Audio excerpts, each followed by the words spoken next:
नमस्कार दोस्तों, आज हम देखने जा रहे हैं एक ऐसा इतिहास, ऐसी जाज्वल्य शहादत जिसकी लौ हम आज भी महसूस करते हैं और आने वाली पीढ़ियां भी यकीनन महसूस करती रहेंगी और न केवल महसूस करेंगी बल्कि उन्हें प्रेरणा भी मिलती रहेगी। उसी तरह इस इतिहास से यह भी स्पष्ट होगा कि आखिर हमारी संस्कृति, हमारी अस्मिता, हमारा ईश्वर, हमारा देश और हमारा धर्म इतनी मजबूती से किसके सहारे जीवित रहा है।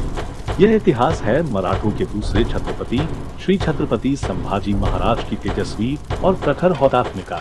यह इतिहास कितना भयानक था यह तो आप जानते ही होंगे, लेकिन फिर हम इसमें आपको क्या अलग दिखाने जा रहे हैं। तो यहाँ कुछ सवाल है जो हम आपसे पूछते हैं। क्या आप जानते हैं कि जब संभाजी राजा को पकड़ा गया था तब क्या परिस्थिति थी? इस शेर को पकड़ने के लिए दुश्मन ने क्या क्या चालें चली? संभाजी राजा ने क्या गलतियां की? वो कहां और कैसे पकड़े गए? औरंगजेब के किस सरदार ने उन्हें गिरफ्तार किया? वह किस प्रकार उन्हें स्वराज्य से पकड़कर औरंगजेब के पास ले गया? औरंगजेब ने एक अभिषिक्त राजा के साथ कितना बुरा व्यवहार किया और कितने दिनों तक? इसके पीछे उसका मकसद क्या था? उसने राजा से क्या मांग की थी? जबरदस्त यातना और अत्यधिक अपमान के बावजूद राजा की मनःस्थिति क्या थी? उनकी मृत्यु के बाद उनके खंडित शरीर के दाह संस्कार का क्या हुआ? पकड़े जाने के बाद स्वराज की परिस्थिति क्या हुई? और सबसे अंतिम मगर अत्यंत महत्वपूर्ण, इस ज्वलाज्वलन तेजस राजा की धर्माभिमानी मृत्यु के दूरगामी परिणाम क्या हुए? चूंकि इस इतिहास को हम इतनी गहराई से दिखाने जा रहे हैं, हम आपसे विनम्रता पूर्वक अनुरोध करते हैं कि इसे शुरू से अंत तक जरूर देखें। इसी तरह अगर आपको ये इतिहास जानकारीपूर्ण लगता है तो कृपया इसे दूसरों के साथ भी शेयर करें ताकि यह जाज्वल्य इतिहास सभी तक पहुंचे। आइए पूछे गए एक एक प्रश्न को हल करते हैं।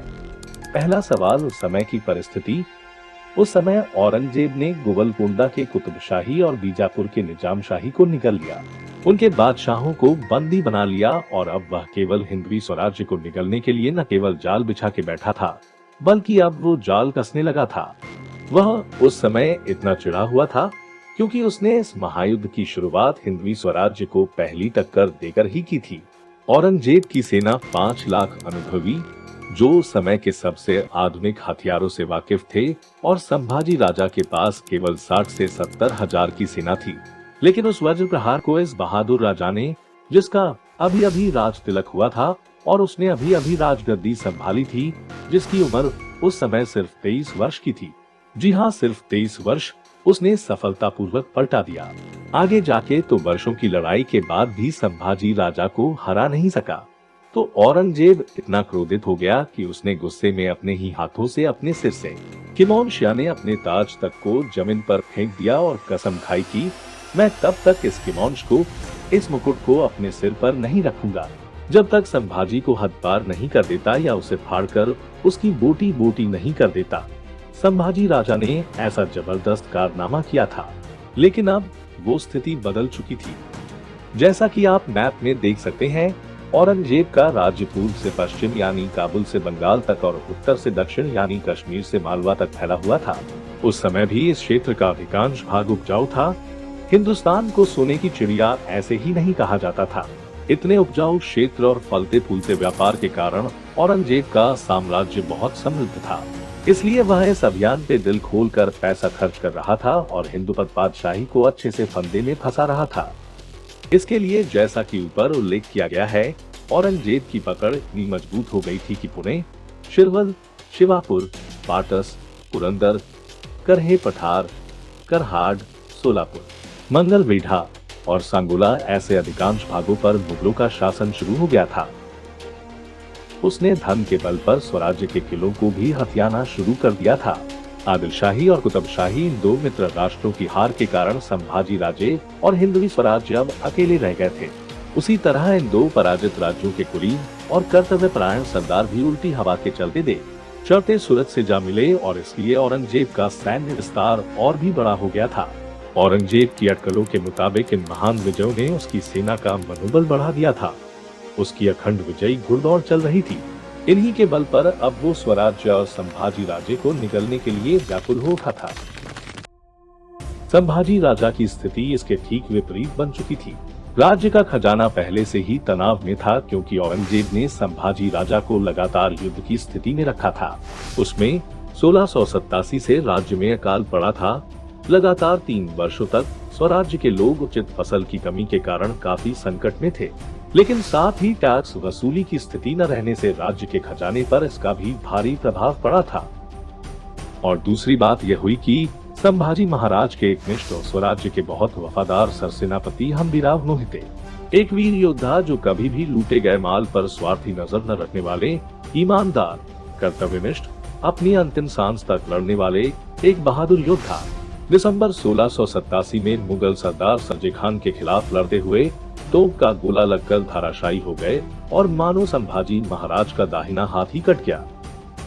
तीसरी और सबसे महत्वपूर्ण बात यह थी कि संभाजी महाराज का सामंती व्यवस्था का कड़ा विरोध। ये पद्धति इतनी पुरानी होनी चाहिए कि हमारी राय में यह पद्धति राजतंत्रीय पद्धति के साथ ही अस्तित्व में आई होगी, लेकिन बाद में कुछ पुराने महान साम्राज्य नष्ट होने में और कुछ नए साम्राज्य बनने के पीछे भी यह सामंत पद्धति ही होती थी।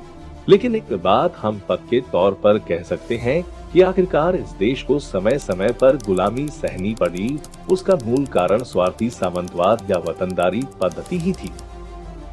इसकी जड़ें गहरी होने के कारण ये आज भी एक अलग रूप में देश के लिए घातक साबित हो रही हैं। इस विधि को समझने के लिए यहाँ थोड़ा और गहरा जा रहे हैं। व्यवस्था पद्धति यह है कि राजा वेतन के बदले कुछ महत्वपूर्ण प्रमुखों और अधिकारियों को उनके नाम पर एक निश्चित भूमि दे देता था। वेतन के बजाय वे वहां के उत्पादन का उपभोग कर सकते थे। वैसे ही वे इसकी रक्षा के लिए सेना भी रख सकते थे। बदले में जब भी युद्ध की आवश्यकता होगी, वे अपनी सेना के साथ राजा की मदद करेंगे। लेकिन उन्हें ऐसा लगा कि वे जरूरत के समय राजा की सहायता के लिए जाना तो दूर, बल्कि इसके विपरीत अपने अधिकार क्षेत्र को एक स्वतंत्र गढ़ी बनाकर वे खुद को ही वहां का राजा मानने लगे और क्षेत्र का आनंद लेने के लिए वहां के आम लोगों का अपनी मर्जी से शोषण करने लगे। परिणाम स्वरूप उसी क्षेत्र से साथ उनका लगाव रहता और राजा या देश के प्रति कोई कर्तव्य नहीं रहता। तब से आज तक इस पद्धति ने देश का जितना नुकसान हुआ है, उतना और किसी बात से नहीं हुआ। इस पद्धति का वर्तमान में देश पर प्रभाव को जानने के लिए अब देश की भाषाई राज्य संरचना पर जरा करीब से नजर डालें। फिर किसी भी क्षेत्रीय नेता और उसके एजेंडों पर ध्यान दें और तब आपके ध्यान में अपने आप आ जाएगा कि यह मुद्दा तब भी कैसे लागू होता है। खैर, आइए वापस इतिहास की तरफ चलते हैं। हालांकि छत्रपति शिवाजी महाराज जानते थे कि सामंतवाद या वतनदारी किसी भी राष्ट्र के लिए दिमक की तरह है। इस व्यवस्था के कारण ही शासक वर्ग अपनी वतन से चिपका रहता है और उसे देश से कुछ लेना देना नहीं रहता। इसलिए उन्होंने स्वराज्य में इस व्यवस्था का समर्थन नहीं किया था। इसके लिए उन्हें अपने ही लोगों का काफी विरोध भी हुआ था। उनकी अधिकांश ऊर्जा उनसे लड़ने या उन्हें मनाने में ही बर्बाद हो गई थी। उन्होंने उसे मिटाने या कम से कम दबाने के लिए कई हथकंडे भी अपनाए, लेकिन यह पुरानी कीड़ यहाँ की हवा में इतनी व्यापक रूप से फैली हुई थी और है कि इसे अभी तक मिटाना संभव नहीं हो पाया है।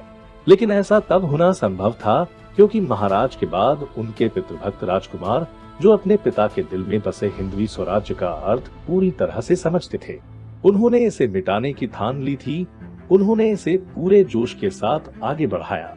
उस समय अगर उन्हें औरंगजेब से इतने लंबे समय तक युद्ध नहीं करना पड़ा होता तो यह आसानी से संभव हो जाता।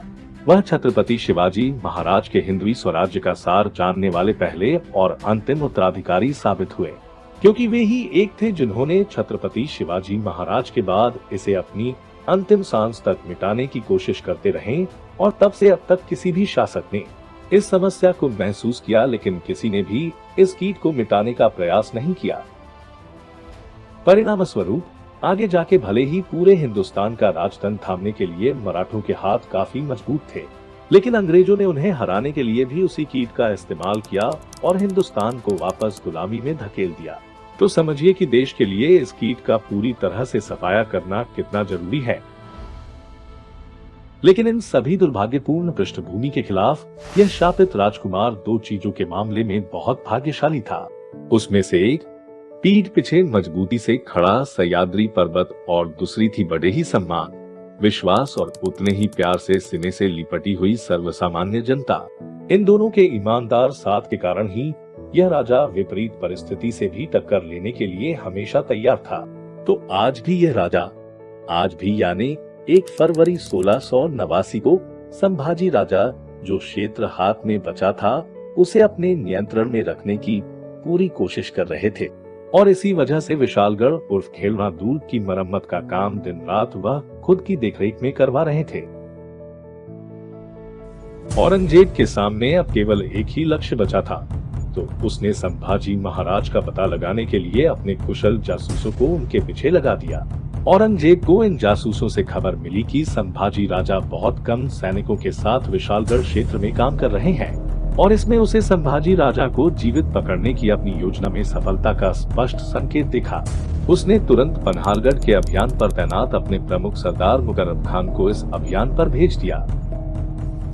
साथियों, इस भाग में हमने औरंगजेब और संभाजी राजा की परिस्थिति का तुलनात्मक अध्ययन किया, लेकिन अब समय की कमी के कारण यहाँ रुक रहे हैं। लेकिन अगले भाग में हम ये देखेंगे कि औरंगजेब ने क्यों सोचा कि वह संभाजी राजा को जिंदा पकड़ सकता है और उसने इसके लिए क्या क्या योजना बनाई। इसलिए हम आपसे अनुरोध करना चाहेंगे कि इस तरह की एक महान ऐतिहासिक घटना को गहराई से देखने के लिए हमारे चैनल पर एक नजर जरूर डालें और इस महत्वपूर्ण ऐतिहासिक जानकारी को दूसरों के साथ साझा करके हमारे ईमानदार प्रयासों को लाइक शेयर जरूर करें। धन्यवाद। वंदे मातरम।